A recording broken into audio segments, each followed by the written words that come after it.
can I just ask you to say your name, your age when you were diagnosed with ADHD, and what you do?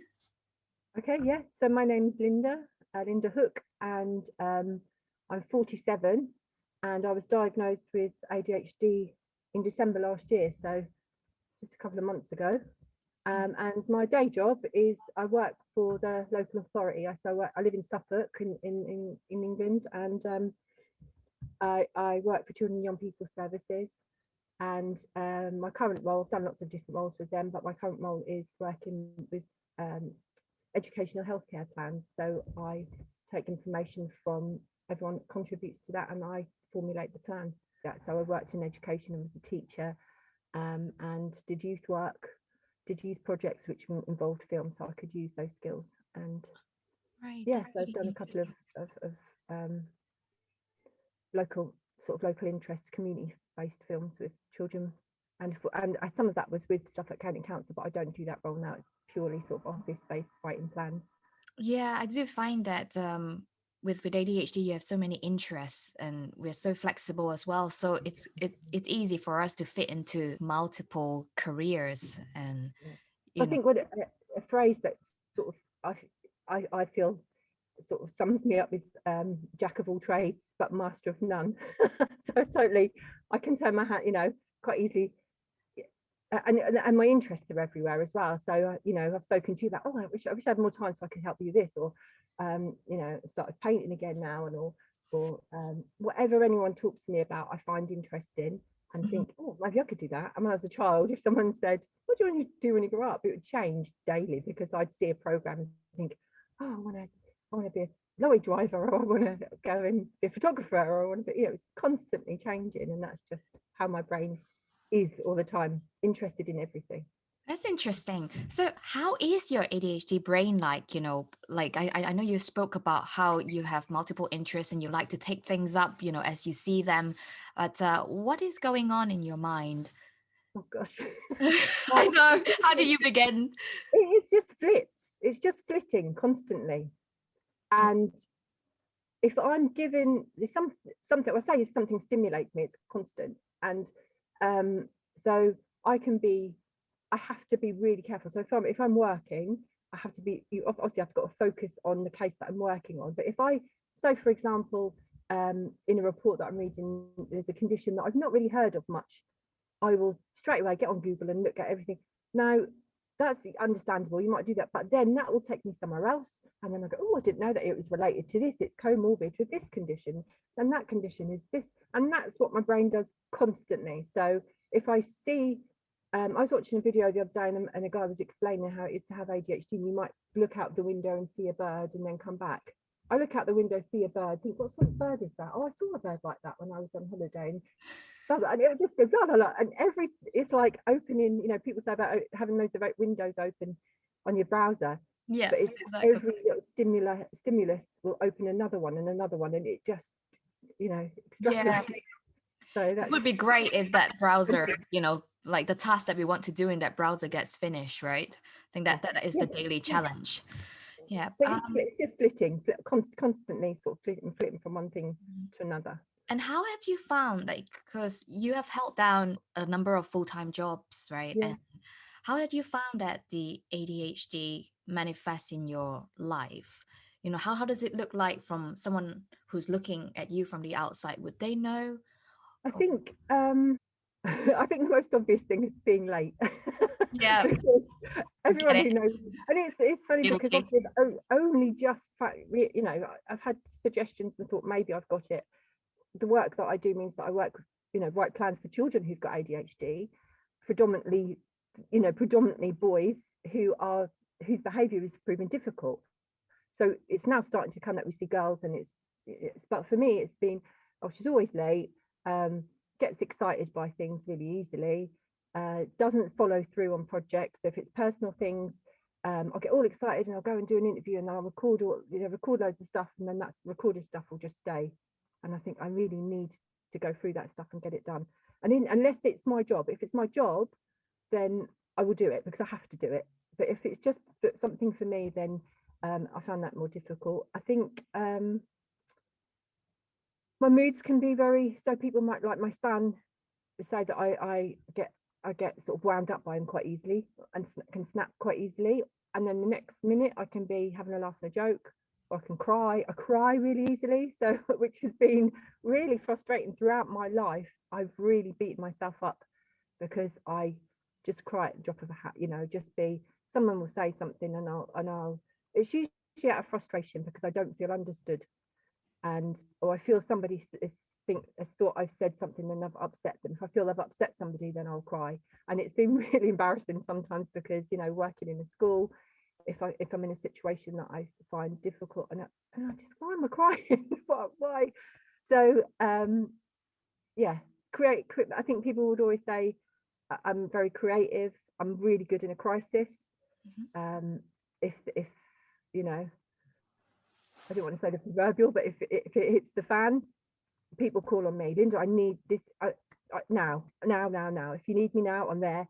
And my brain will work out the best way, the most efficient way, how to solve this problem. If it's an immediate problem that needs solving now, I can do it. Sure. Have you ever been in a situation of real life-threatening crisis where you've had to I've been, when I was surfing, this is another thing, is that I sort of, not particularly risky, but there are things, I like excitement and I like stimulating. So I was growing, and I live in Lowestoft, so we're near the sea, brought up near the sea, and would take risks and just go out and swim as far as I could go and just think, how far can I swim, and do that.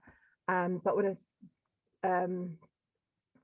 surfing in Cornwall, my husband at the time was on the beach, and I got stuck in a rip, and I was worried, but I was weirdly calm because I just knew what I needed to do to get, and I knew that if I got, and this is what I tell my children, if you get stuck in water, if you feel like you're drowning, you just stay calm, you regulate your breathing, remember what you've been told to do, and do it, and efficiently. So I got myself out of that situation, even though I was, my adrenaline was going crazy. Yeah, there's been quite a few situations where you go, and I don't know if for yourself, but I'm quite hyper vigilant. My ADHD makes me hyper vigilant, which can be a pain daily. But when you're in a crisis, it's exactly what you need, and you're aware of what's been around you. You can know what you can utilize. You're efficient. You can, this needs doing now, and it makes you feel powerful. It's what I also watching a video saying about having a superpower. And when you're in that moment, you feel like you could do anything. Oh, definitely. And hand-eye coordination is really good, even for someone who's nearly 50. Your story about being stuck in a riptide and being in water and feeling extremely calm. I had a story like that as well, but embarrassingly, it was in a swimming pool, and I had just learned to swim, and it was only 6 foot deep water, and I just suddenly panicked and had just kind of started like flapping around in water, and then just went down and then drank a lot of water. And then I thought, this is it now, I'm going to die. And I looked around the pool, and weirdly, I had a sense of calm. And I'm thinking, is this the part where my life flashes, before me? It didn't happen, but I was just looking at the pool, feeling really calm. Like you wouldn't even feel it above water, but in water, I was just like, wow. And I was still drinking water. But then, someone pulled me out in time. But now I get it now. I think it's the crisis. The adrenaline floods your brain and you normalize. Maybe that's what normal people feel like. I think that's what is for ADHD. You're always wanting that little hit of adrenaline.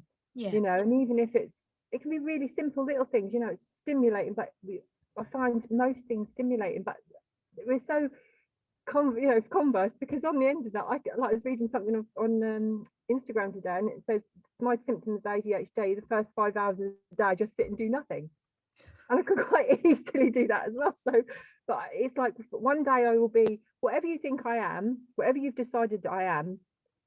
The next day I'll prove to you that that's not what I am. I can be, it'll be. You're changeable, inconsistent. I'm like this. I'm like that. I'm like that. Yeah. So, but I think people would always say that I'm very friendly. I love people. I like what I like about my job is that when I can make good connections with people, so young people and their families, I always feel that, even if they've got really stressful, difficult lives, I always think that could be me. How would I feel if I was them? So that empathy, and always feel that I could, I just feel connection with people quite quickly and quite easily. It's very genuine, and I think that's Mhm. what people respond to. And I've always, my mum and dad are both the same. They're both very warm, outgoing, friendly people. And but I've always relied on my friends, and that's why I'm struggling at the moment. It's because I'm sat in my shed Yeah. working, just writing plans. And what I found out is since I, working from home from March, and then being in a place where I can't just go, oh, Amy, how do I do this? Where do I find that? What was this about? Who, having those connections of people around me. I mean, the big office that we work in, we have social workers in the same literally room as us, but it's a massive office.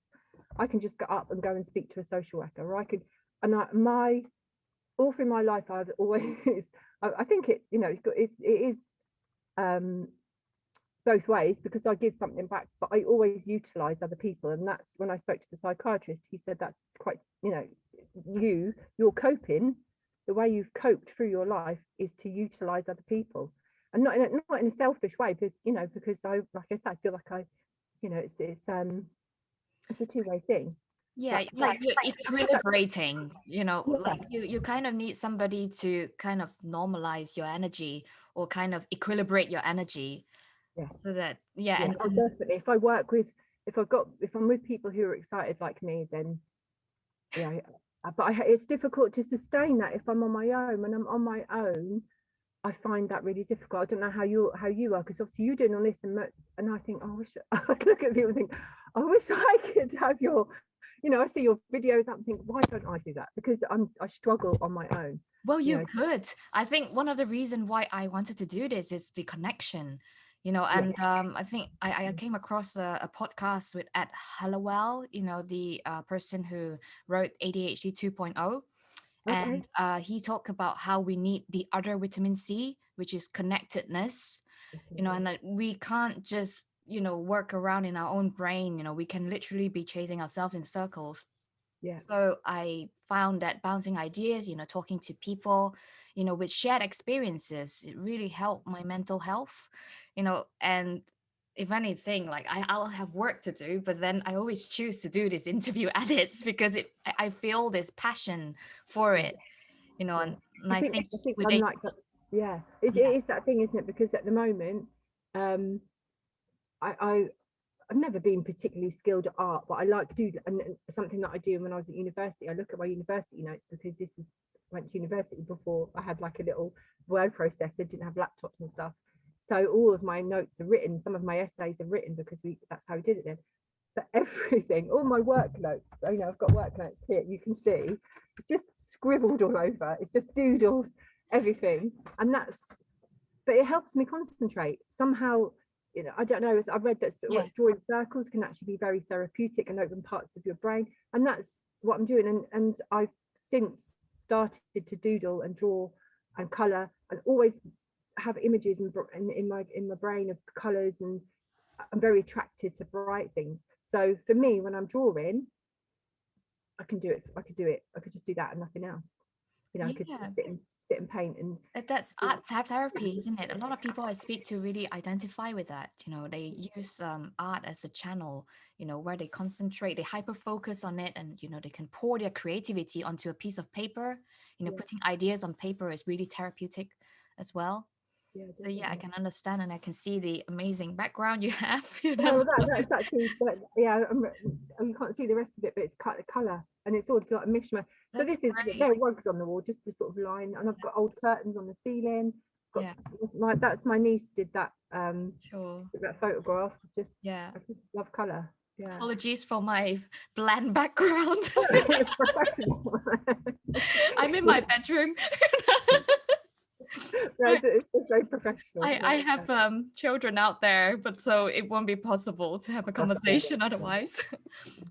Yeah, so uh you spoke a lot about your coping strategies and the Mhm. system you have in place, even though it might be unknowing to you that you put those systems in place. But now that you know that you have ADHD, like, can you tell me how you have struggled with ADHD?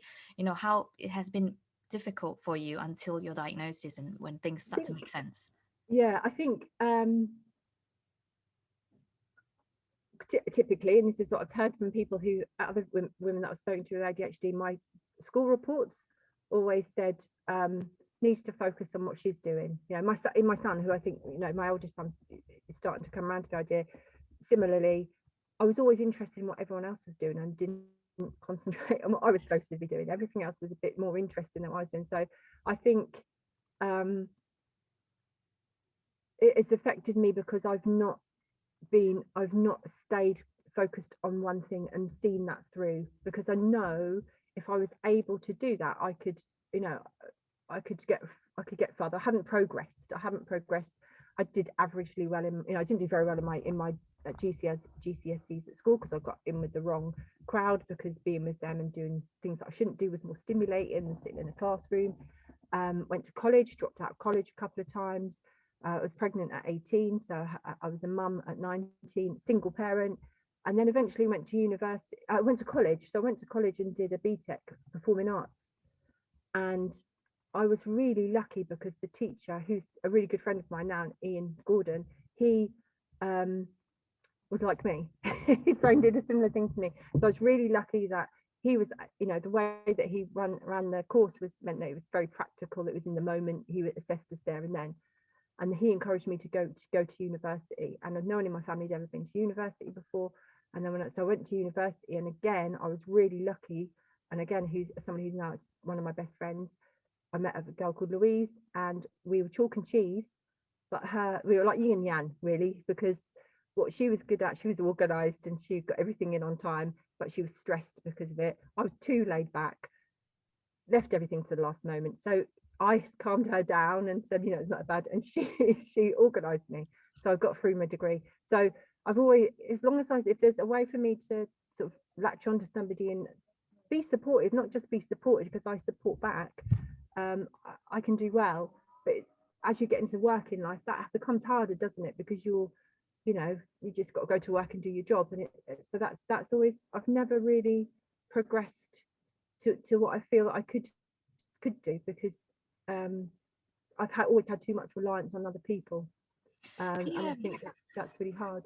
Well, can I just say, just based on my observation, you know, how you say that you rely on other people to sort of help you. I think maybe that is yourself looking to self-medicate, you know, through Yeah, like yeah, putting yourself in proximity with people who are the opposite of you, you know, yeah, who can sort of calm down the, you know, the burst of energy inside yourself. And, you know, but maybe what you need all along was someone who could help channel, you know, the enthusiasm, the ideas inside you to help you reach your potential. definitely. You know, and I think that now that you have your ADHD diagnosis, you could like even apply for funding from Access to Work to, you I know, have sort of actually seek. done Oh, that you before. have, Yeah, yeah. so I'm really, again, really lucky, and it's always, I think because I'm so gregarious and I talk to everybody, you know, you've got to speculate to accumulate. So it's the same with people. If you talk to lots of people and you're not afraid, I mean, I'm not rude and would say, give me this, but if you talk to people and you're interested in them as well, genuinely,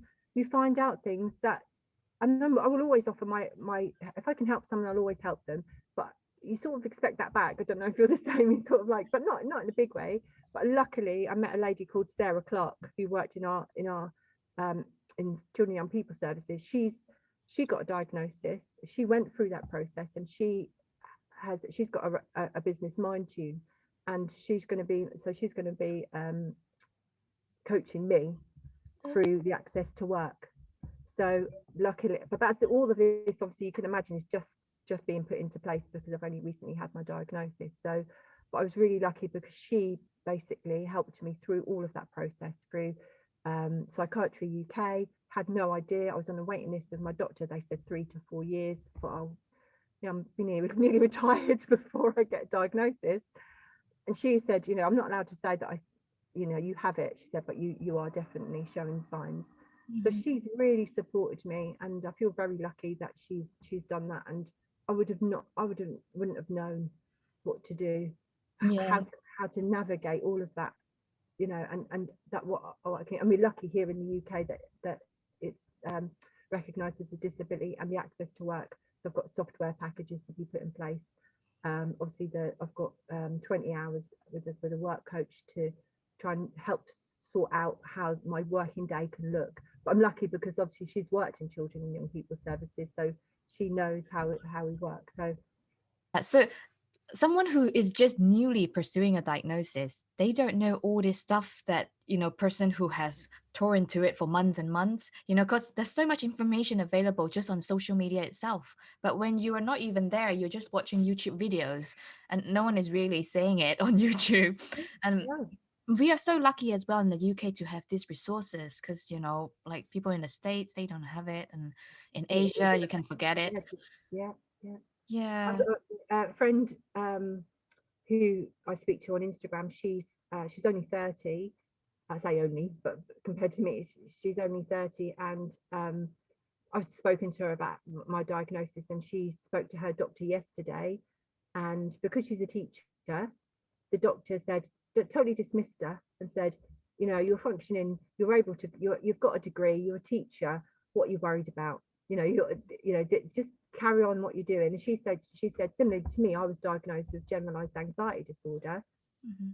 She said, I from what I've read, from what you've told me, I think I've got ADHD. I don't even think I've got an anxiety disorder. I think it's the symptoms of ADHD.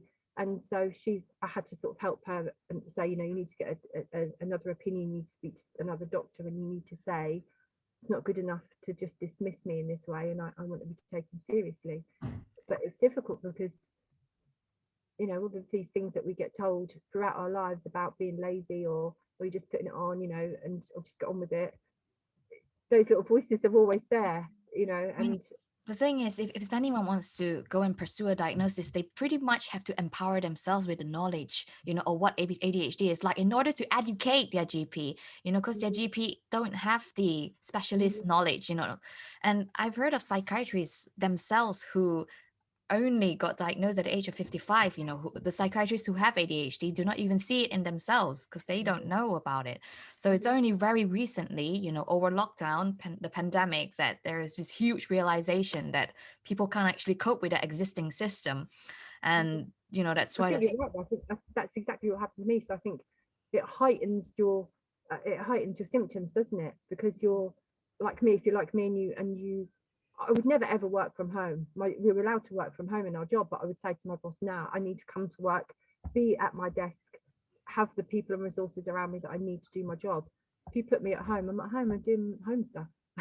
So some people have said to me when I've discussed this with work colleagues, they've said, "Oh, we all find it a bit difficult," and I think it's like saying, if you've got a disability,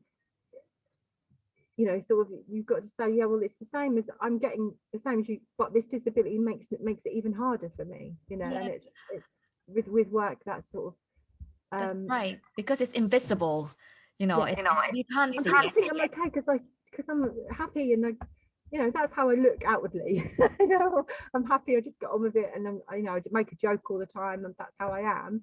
But they don't see me sitting struggling, just distracted, having to do a report and thinking, doing 5 minutes of it and then getting up and walking away, and to constantly trying to stay focused Yeah. constantly. And yeah, How have you channeled, your positive ADHD personality traits towards a project or a venture where you feel that it's been successful? I think pursuing a creative degree, so I did a degree in drama with sociology. Being able to just be free, and that that creativity and sort of creating theatre. I did a direction for television, and I created music videos. I was really interested in music videos at the time, and that's what I wanted to be, a music video director. And I had a team of people working around me who were sort of, we sort of worked in little project groups, and we took the lead, in our own group. And that ability to just, it was all, I had a team of people around me who would just work with me, and my creativity and excitement and drive was just allowed to run free. And if I, however ridiculous my idea was, it was my idea and I could do it, and I had a vision. I had a vision of what I wanted this video to look like. I say video because it is on video, I've still got it. And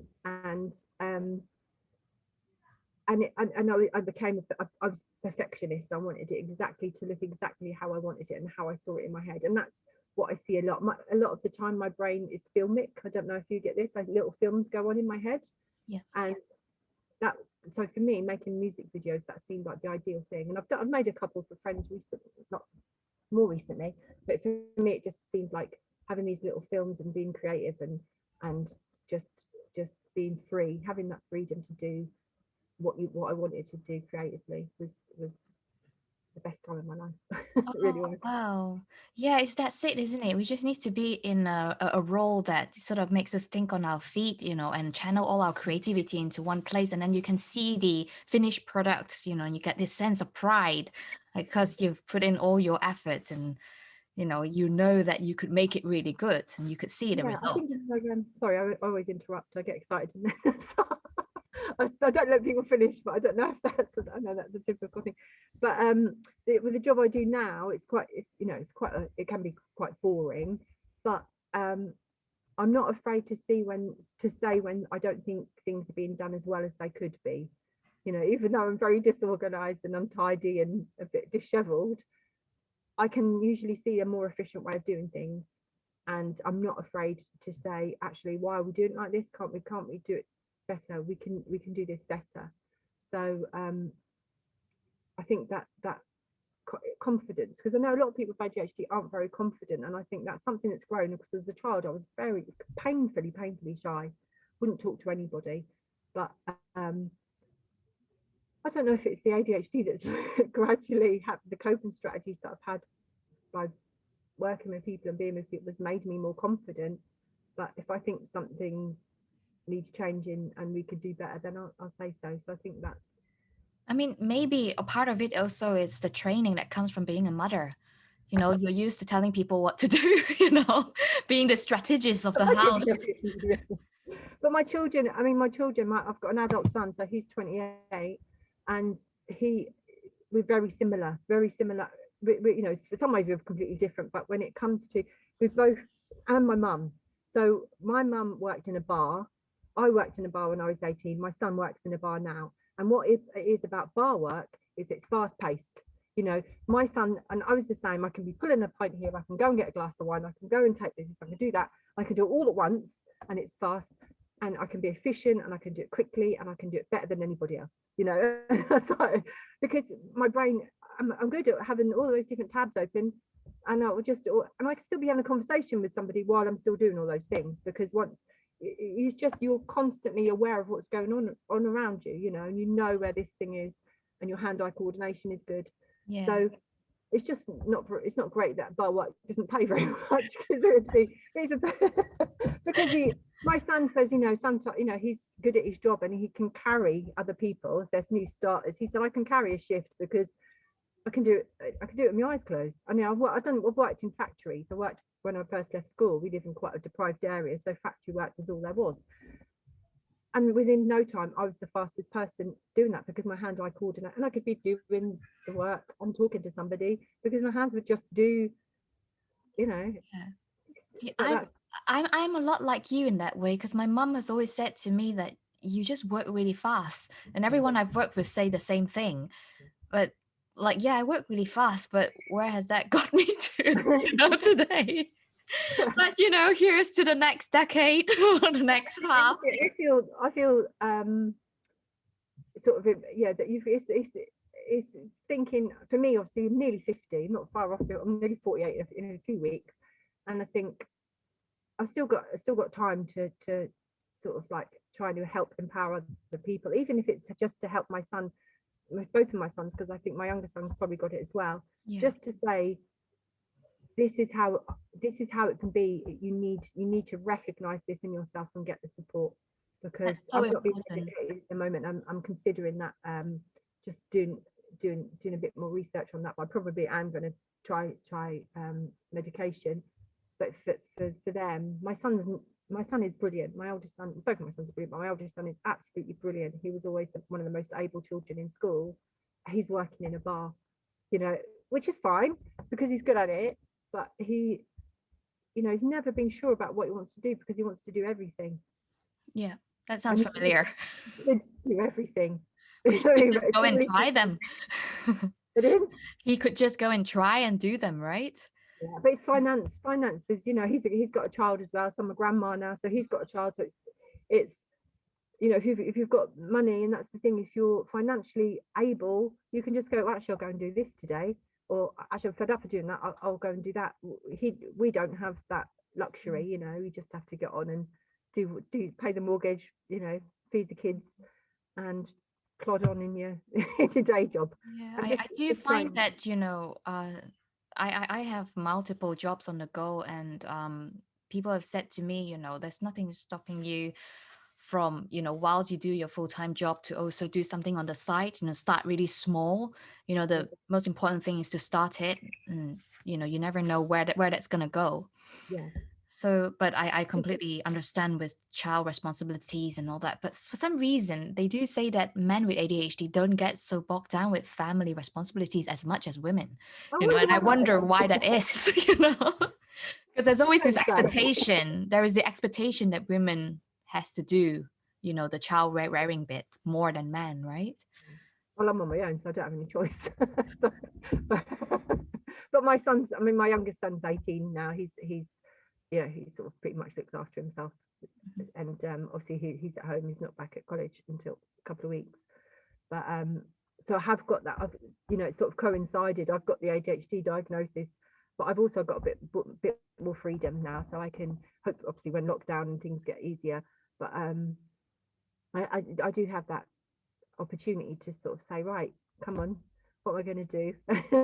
I know this is me, so, but Gosh, that's yeah. so great to hear. I'm very inspirational for me as well because I have little ones, and I'm looking forward to 5 years later Oh, where I no, have do that for me. freedom. Oh no, you need to know, because when I see my granddaughter, she's 4. I haven't seen her for, but and I see my friends with their babies, and I think, no, you cherish every moment. Don't wish it away. Whatever you do, don't wish it. And that is the biggest piece of advice.